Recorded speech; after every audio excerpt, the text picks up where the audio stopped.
사랑하는 영락교회 지체들에게 주 안에서 평화 인사를 전합니다. 오늘은 2022년 2월 19일 토요일입니다. 오늘의 묵상 본문은 출애굽기 24장 1절로 8절까지의 말씀입니다. 오늘 본문 말씀 24장 1절부터의 말씀은 이렇게 시작합니다. 또 모세에게 이르시되 너는 아론과 나답과 아비후와 이스라엘 장로 70명과 함께 여호와께로 올라와 멀리서 경배하고. 이제 시내산에 언약을 세우는 그런 이제 과정의 말씀이 시작되고 있죠.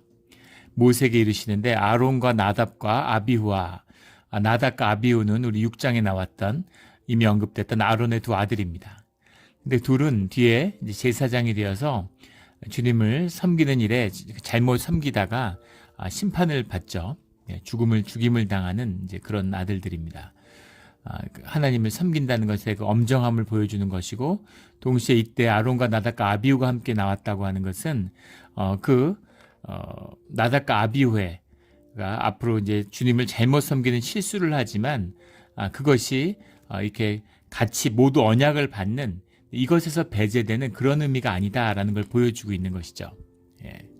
무슨 말이냐면 주님이 우리의 시작과 끝을 다 아시는데 우리가 끝이 좋지 않다고 해서 그 시작을 하나님이 부정하시는 것이 아니라는 겁니다. 우리를 늘 애정과 사랑으로 바라봐 주신다는 것이죠. 그리고 또 하나 중요하게 봐야 될 것은 그런 넘어지는 것, 우리가 시험에 들고 문제가 생기는 것, 시험하시는 주님이 계시지만 분명히 그것을 이겨낼 수 있는 믿음과 우리의 자유의지와 우리의 선택의 영역이 있다라는 것을 말씀하고 계시는 거죠. 그런 것이 없다면, 자유의지가 아니고 만약에 운명의 끈에 묶여도 아무것도 할 수 없는 존재라면 어떻게 우리에게 책임을 물으시겠어요? 근데 그렇지 않다는 것, 삶에서 우리가 땅을 차지하고 다스려라 이렇게 말씀하실 때 우리의 삶에 대한 책임, 우리의 삶의 자리에 서야 되는 그런 도전, 이것이 우리 앞에 놓여 있다라는 뜻을 이 말씀의 문맥을 통해 볼 수 있는 것이죠. 이스라엘 장로 70명과 70이라는 건 7이라는 주님의 숫자와 10이라고 하는 세상의 숫자가 만나서 땅과 하늘이 하나 된 완전함을 상징하는 숫자가 70이죠. 70명이라고 하는 것은 온전하게 주님의 뜻에 따라 성별된 백성의 대표성, 회중의 대표성을 상징하는 것이 장로 70명입니다. 그래서 그 구약의 성경, 히브리로 된 성경을 그리그로 번역한 것은 70인역이 있죠. 70인의 학자가 70파트로 나누어서 구약의 70파트를 나눠서 그것을 이제 헬라어로 번역을 했는데 똑같은 날, 한날 1시에 그 번역이 끝났다고 하죠. 그래서 그것이 이제 성령의 역사였다는 것을 확인했다라는 증거로 삼습니다. 70인역이라고 그러죠. 70이라는 숫자. 주님이 70명의 제자를 파송하셨죠. 70이라고 하는 것은 이제 하나님의 완전한 거룩한 성별을 의미하는 숫자죠.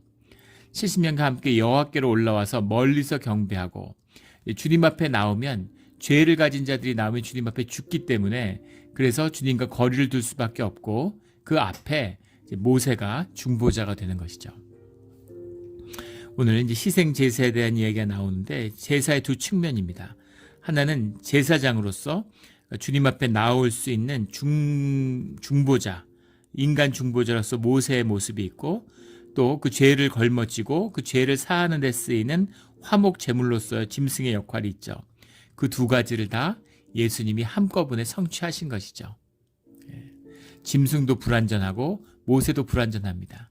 하지만 예수님의 온전한 그런 중보와 보혈의 피로 우리가 주님 앞에 다 함께 나아갈 수 있는 것이죠. 그러면 신학적으로 이제 만인 제사장이라고 부르죠.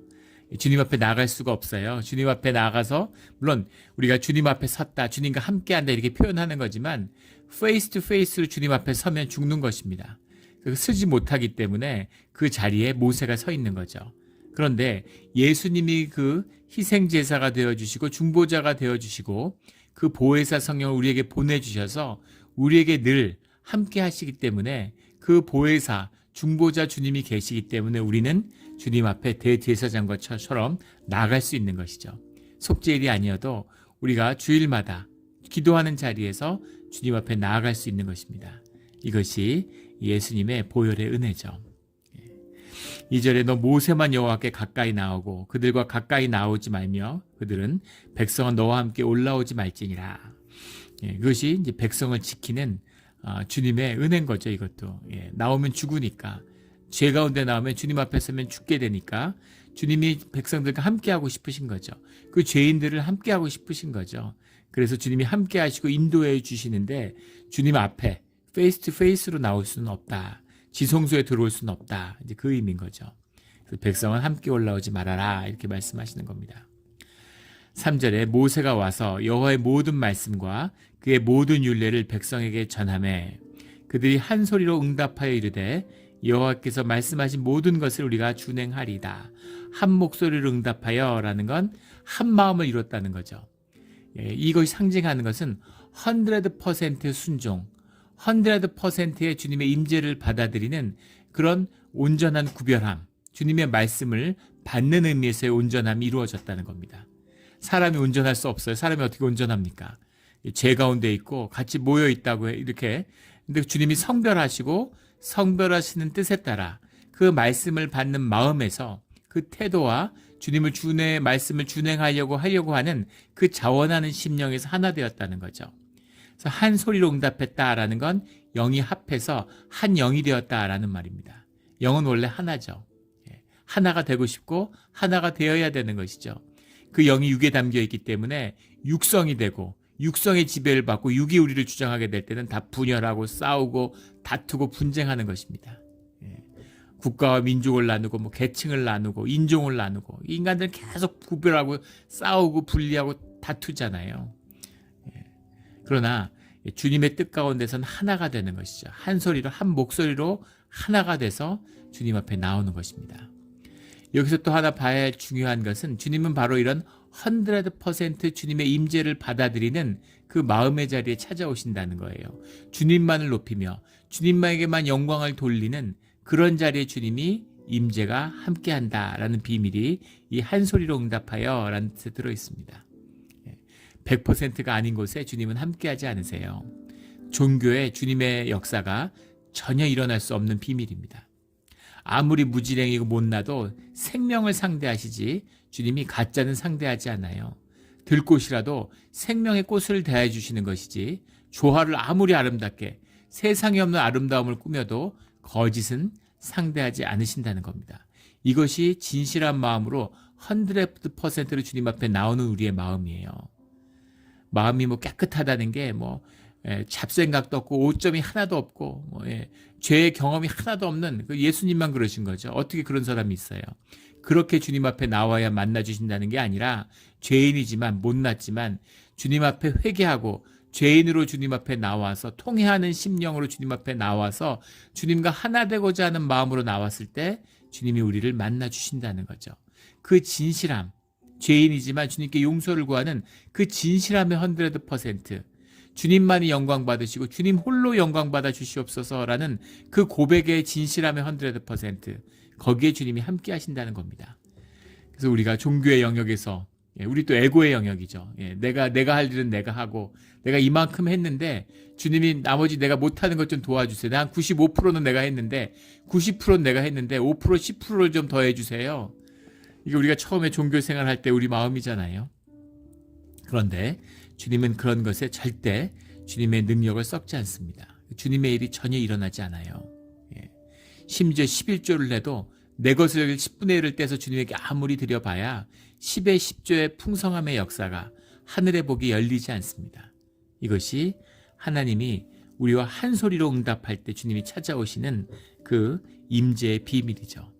늘 주님을 100%로 만나는, 우리의 진실이 100%가 되는, 100%로 세상과 구별돼서 주님 앞에 나오는 우리의 예배, 우리의 기도, 우리의 신앙의 자리가 되기를 주의 이름으로 축원합니다. 4절에 모세가 여호와의 모든 말씀을 기록하고 이른 아침에 일어나 산 아래에 제단을 쌓고 이스라엘 12지파대로 12기둥을 세우고, 제단과 기둥이라는 의미가 나오는데 그 제단에 돌을 다듬지 말고 토단에 쌓아라라는, 처음에 모세가 제사를 드릴 때는 주님의 말씀대로 잘 이루어진 거죠. 산 아래에 제단을 쌓았는데 제단이라는 것은 두 가지 의미가 만난다는 말씀을 이제 드렸죠. 주님의 임재와 희생 제사입니다. 주님이 임하시는 곳, 우리가 성별되듯이 그 성별된 자리에 주님이 임하시는 거죠. 그리고 그 자리에 나오기 위해서는 그 제단에서 주님이 만나 주시는 그 백성들이 그 죄의 사함이 받아야 되는 거죠. 이것이 희생 제사, 희생 제물의 의미입니다. 주님의 임재와 희생 제물이 만나는 곳, 이것이 제단이죠.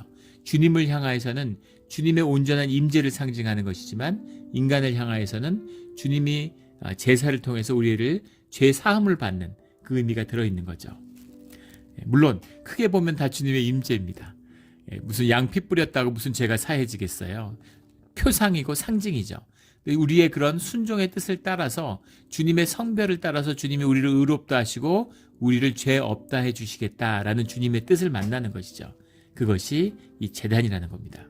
그 제단 앞에 이스라엘 12지파가 나오는데 이 12지파가 12기둥을 세우고 우리 야곱이 돌베개를 베고 자다가 주님하고 언약을 세울 때 돌기둥을 세우잖아요. 기둥을 세운다는 게 이 시대에 이 근동 아시아의 하나의 어떤 의식인 거죠. 꼭 종교적인 의식만이 아니라 사람들끼리 언약을 세울 때도 그 증거로 이제 기둥을 세웠다고 그래요. 우리나라 역사에도 삼국시대의 진흥왕 순수비, 광기토왕비 이런 거 있잖아요. 어떤 경계를 세우는 돌기둥을 세워서 그 뜻을 이제 분명히 밝히고 세상을 선포하는 그런 의미가. 근데 그것의 주체가 하늘인 거죠. 하늘과 땅 아래에 서로의 약속을 세상 가운데 분명히 밝힌다라는 것이 이제 언약의 의미인 거죠. 그래서 돌기둥을 세우는 것이 언약의 의식이었다고 합니다. 이스라엘 12지파가 12기둥을 세우는 거죠.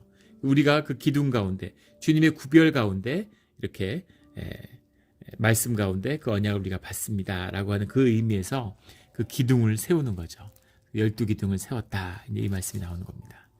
5절에 이스라엘 자손의 청년들을 보내어 여호와께 소로 번제와 화목제를 드리게 하고 피 흘리는 피의 제사를, 이 죄사함의 제사를 주님 앞에 이제 드리는 거죠.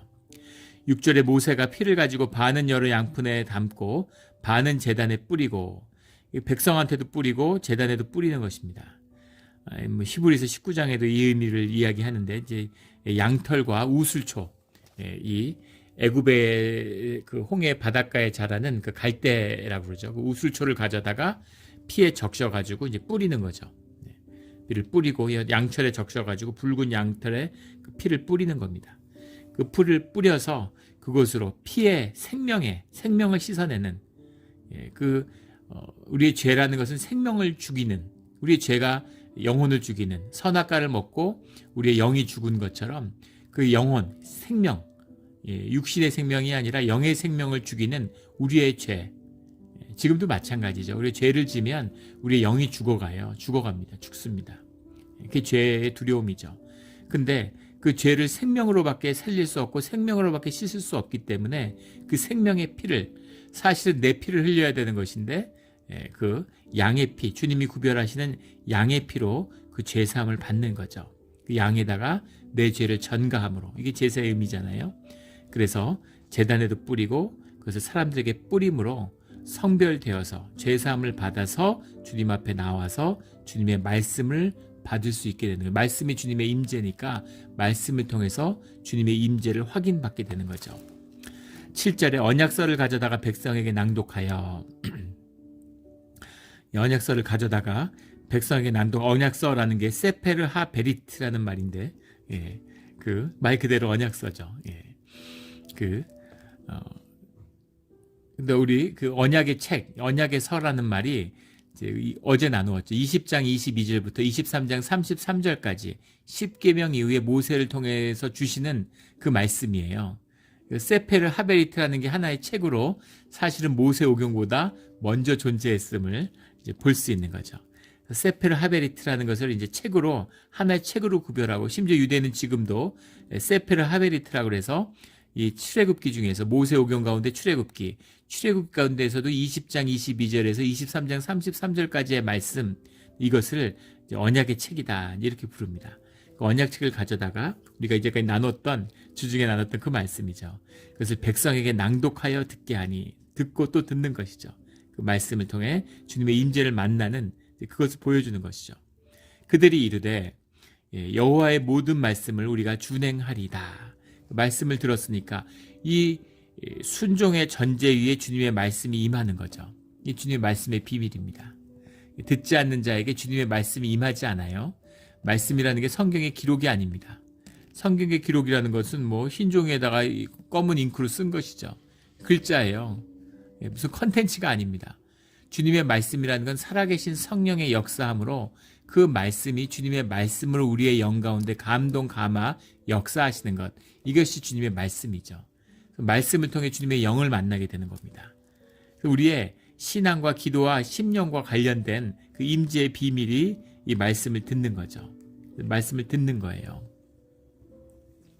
예전에 한 그 청년들의 집회를 간 적이 있는데 선교를 갔다 와서 청년들이 그냥 완전히 그 영적으로 이렇게 고양이 돼 있는 거죠. 그래서 같이 선교를 마치고 집회를 하는데 말씀을 시편 말씀을 이제 그 인도자가 낭독하는 겁니다. 시편 말씀을 낭독하는데 그냥 청년들이 펑펑 울고 그냥 바닥에서 떼굴떼굴 구르는 거예요. 그때 이것이 주님의 말씀이구나 하는 걸 봤어요. 이게 주님의 말씀입니다. 이게 예배 원형이에요. 요즘은 설교를 하죠. 주님의 말씀을 봉독하고 설교를 합니다. 원래 설교가 있던 게 아니죠. 그냥 주님의 말씀을 읽는 거예요. 중세에도 그랬습니다. 주님의 말씀을 그냥 읽는 거예요. 그 말씀이 공동체가 회복되고 영이 회복됐으면 말씀으로 주님이 그 예배 가운데 임재하는 걸 만나게 되는 거죠. 이게 진짜 말씀입니다. 그 말씀을 준행하리다라는 고백으로 말씀을 받았다라는 거죠. 우리 이런 말씀을 영접하는 우리 영락교회 예배가 되기를 간절히 소원하고 주의 이름으로 축원합니다. 8절에 모세가 그 피를 가지고 백성에게 뿌리며 이르되 이는 여호와께서 이 모든 말씀에 대하여 너희와 세우신 언약의 피니라. 언약의 피니라.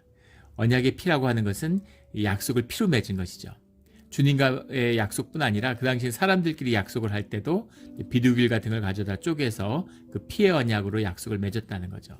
상징적인 의미인데 우리 예전에 의형제 맺고 이럴 때 피의 언약을 맹약이다 뭐 이런 얘기 맺었다 이러잖아요. 혈맹이다 이런 말 하죠. 우리 그 한국하고 미국하고 한미 동맹 이런 걸 얘기할 때 우리는 혈맹이다. 같이 전쟁을 하고 피를 흘린 생명의 대가를 서로를 위해 치룬 피의 형제다. 피의 동맹이다. 혈맹이라 그러죠. 피라는 것은 생명의 동맹이다. 이런 뜻이 들어있습니다. 사람들이 이제 무의식적으로 영적으로 아는 거죠. 느끼는 겁니다. 사마페라고 트라이어드라고 아주 중국에서 태동한 세계적인 범죄 조직이 있죠. 말은 되게 멋지게 해요. 뭐 청나라가 만주족이 중국을 지배할 때 거기에 대항하기 위한 그 결사체가 한족의 중국인의 결사체에서 시작됐다. 뭐 이렇게 얘기하는데 그건 이제 좀 멋지게 만든 얘기고 그냥 범죄 조직일 뿐이죠.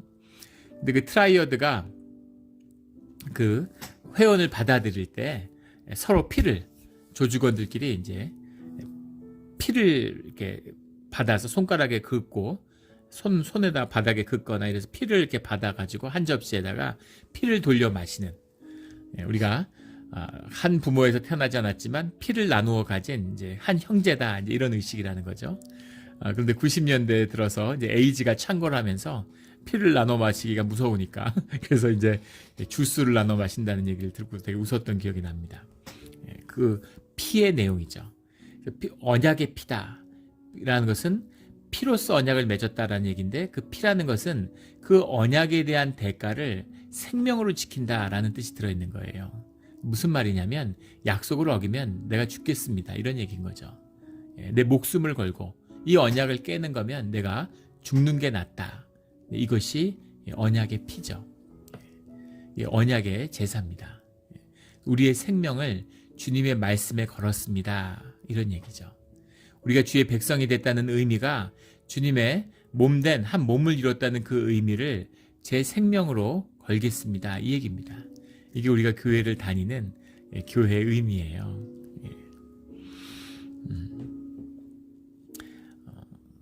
교회 중직자가 되고 교회를 섬긴다고 하는 것은 깊은 의미죠. 무거운 의미입니다. 저는 이제 목회자로 살아가요. 목회자가 종교인이죠. 그 안에 하지만 진실을 품고 있는 겁니다. 목회의 진실은 무엇일까? 이것은 세상의 잡과는 다른 것이죠. 예.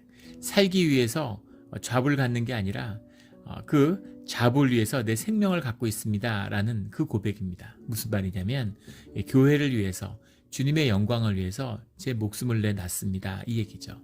이것이 목회자의 사명이에요. 사명자입니다.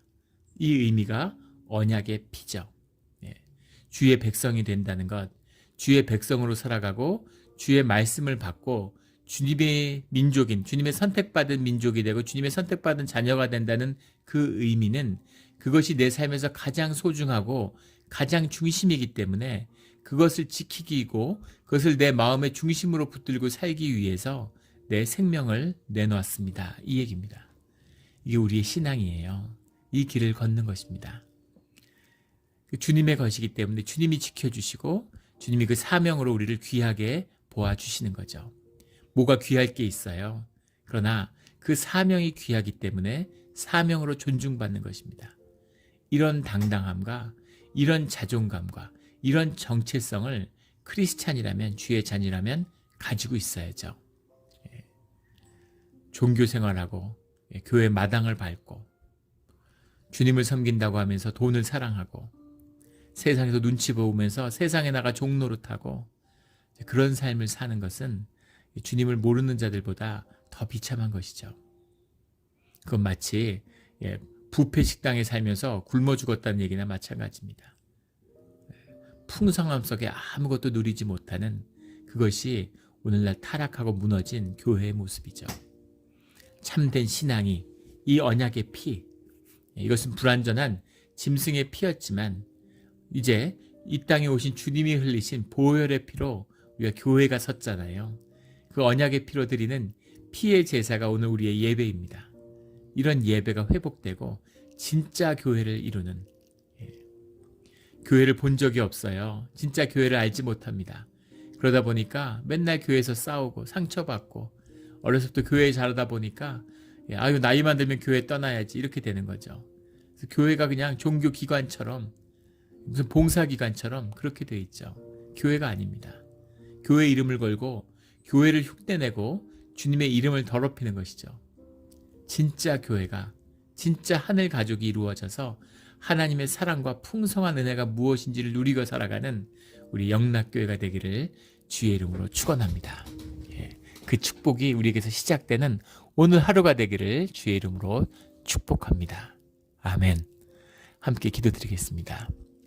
하나님 아버지, 감사합니다. 오늘 가슴이 뛰는 성경 전체를 가로지르는 귀한 본문의 말씀을 받습니다. 우리가 누구이건데 주님 앞에 나아가서 주님과 함께 할 수 있겠습니까? 오직 보혈의 은혜고 알 수 없는 구속의 은혜고, 왜 나였는지, 내가 뭐라고 주님이 이렇게까지 나에게 사랑을 베풀고 나를 위해서 피 흘려주셨는지 알 수 없지만 그 사랑에 감사하고 그 사랑에 고마워서 우리가 주님의 은혜를 기억하며 오늘을 살아갑니다. 오늘 하루 가운데 이 언약의 피가 흘러서 우리가 성별되며 주님의 은혜와 알 수 없는 구속의 은혜와 주님의 형통의 길이 우리 앞에 열리는 그런 축복된 하루가 되게 하여 주시옵소서. 감사드리며 예수 그리스도 이름으로 기도드렸습니다. 아멘.